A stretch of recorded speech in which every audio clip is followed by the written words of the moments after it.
Hey, a quick note before we dive in. For the first time ever, I'm running a cohort of Career Reset, my group coaching program. I know that job seekers benefit from a community that gets it and a guide who understands this market. This May, we'll all start the program together. You get instant access to the full curriculum when you join, and live coaching kicks off Monday, May 4th. If you want to get a feel for it first, I'm hosting free Ask Me Anything sessions every Friday until we start. In our first session, I answer your questions on LinkedIn, resumes, interviews, consulting jobs, and how to stay current on AI. Register for the free Friday workshops at erikaparkerprice.com/AMA. Okay, now let's get into the episode. People that score high in this avoider tendency, how does this show up in the job search? I see it show up most often as procrastination. If you're job searching right now, you're in the right place. Welcome to Land Your Next Job, the show that helps you move from ghosting and rejection to interviews and offers. I'm Erika Parker Price, a certified career coach with a background in tech who has spent nearly a decade helping professionals land roles at companies like Microsoft, Google, and mission-driven organizations. Each week, I share what's actually working in today's job market, from LinkedIn and networking to how AI is reshaping hiring. You'll get clear strategies and inspiration so you can run this marathon without burnout or guesswork. Follow the show and let's land your next job together. Hello and welcome to Land Your Next Job. I am Erika Parker Price, and we are on day 2 of our PQ Positive Intelligence Sprint. If any of you are engineers out there, you are used to these 2-week sprints. Not even just engineers. I know other people work on sprint basis, but this is my 2-week Positive Intelligence Sprint.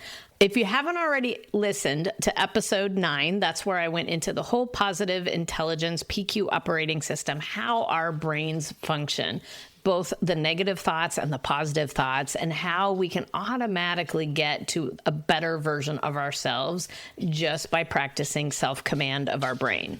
We did the judge yesterday, and I started with that one because it is the universal saboteur. Today, I'm going to start on the avoider. There are 9 of these. You will find out when you take that PQ Saboteur quiz, which are highest for you. If you haven't taken it yet, it's at erikaparkerprice.com/PQ. I am starting with avoider because I think it's one of the easiest to understand. It's also very prevalent in the population. So what is the avoider saboteur? It is avoiding difficult and unpleasant tasks and conflicts, focusing on the positive and the pleasant in an extreme way. Now, of course, we all want to focus on the positive and the pleasant, but people that are higher in this tendency just do it to the extremes. As an example, I gave this quiz to my brother because, when you're a coach, you have to share this with people in your lives. And he scored highest on this particular one, avoider. I asked him if that made sense to him, and he said no. He said, I don't avoid everything. I only avoid negative things. I embrace the positive things. And I said, well, that's literally the definition of avoider. So there you go. That's the description of it.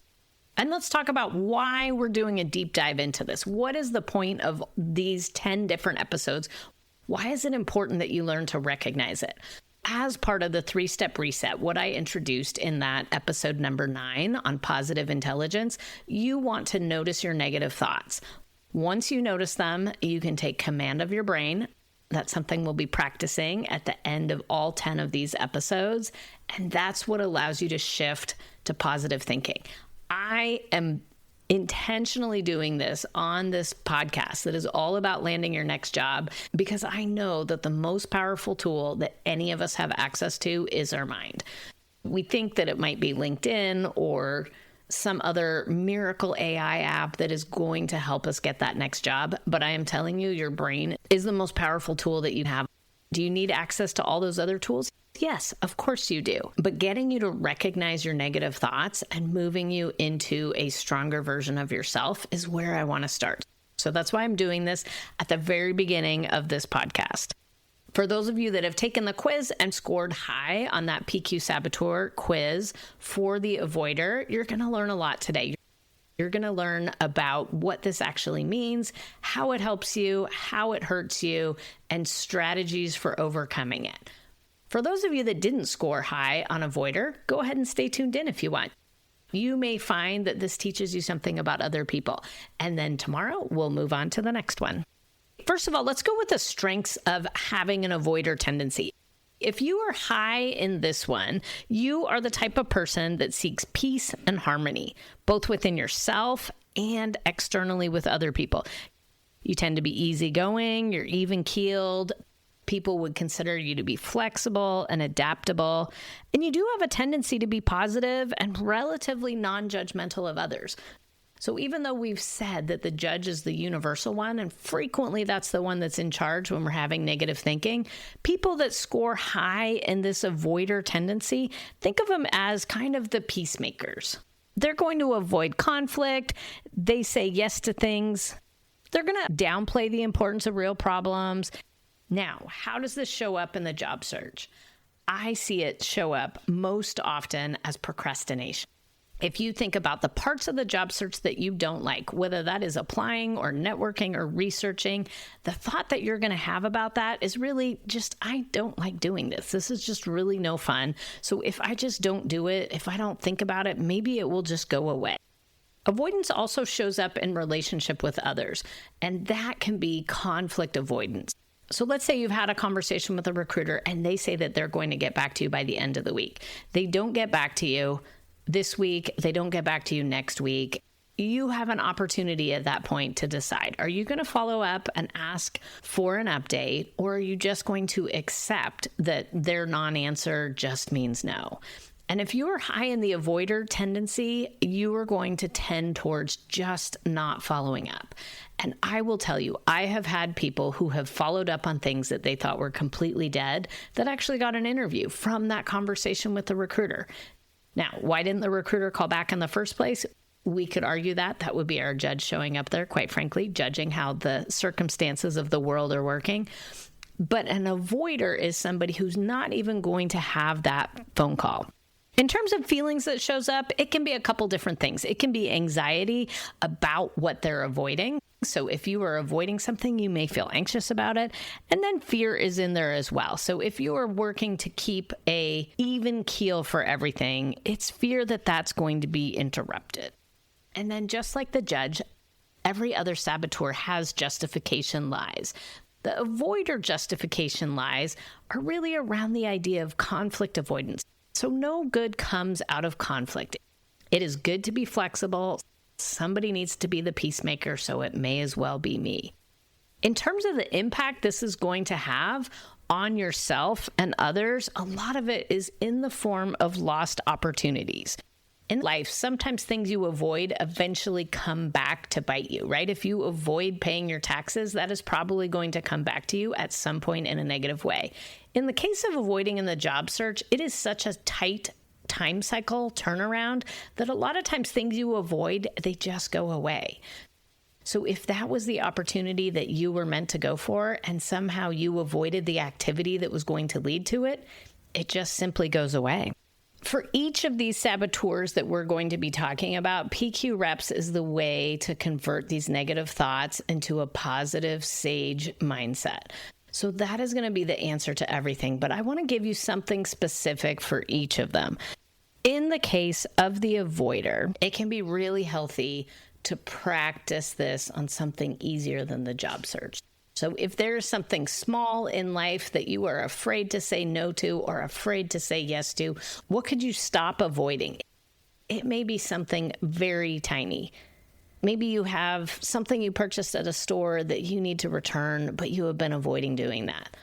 I would encourage you to start small and work on conquering that avoidance tendency so that you can conquer it in the job search as well. Now, it isn't just thinking your way through there. We're going to do PQ reps at the end of all 10 of these episodes because we've spent all this time talking about your negative thoughts. So I want people to put a thought in their head right now, and then we're going to spend just probably the next 30 seconds doing some PQ reps, which is going to take command of your brain and automatically shift over to that positive, sage mindset. Yesterday, we did a breathing exercise. We're going to do today's PQ rep using our sense of sight. So this will be a visual PQ rep.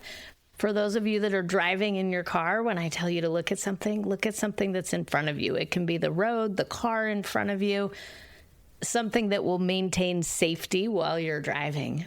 But for the rest of you, I'm going to ask you to look at something that you see every day. Go ahead and take a look at your hand. And I want you to really notice your hand. I want you to pay attention to what color it is, whether it's all one color, whether it transitions colors. Just start noticing the lines, the grooves. Look at this thing in front of you that you've never seen at this level of detail. Okay, that's it for today.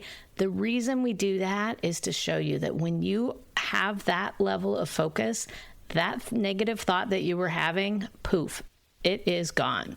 Now, you're practicing, you're learning how to do these PQ reps, but the most important time to do them is anytime you're having a negative thought.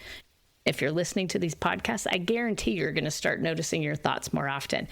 What you do when you notice it is you interrupt it with 10 seconds of PQ reps, a singular focus on your breathing or one of your 5 senses, what you can see, hear, taste, touch, or smell. That was all for today with our Avoider Saboteur. I will be back tomorrow with a new episode focusing on the stickler saboteur. Have a great week, and I will see you tomorrow. That's a wrap for this week on Land Your Next Job. If this episode helped, please leave a quick review and subscribe wherever you listen. Share it with a friend in transition, and I'll see you next Monday. Let's land your next job together.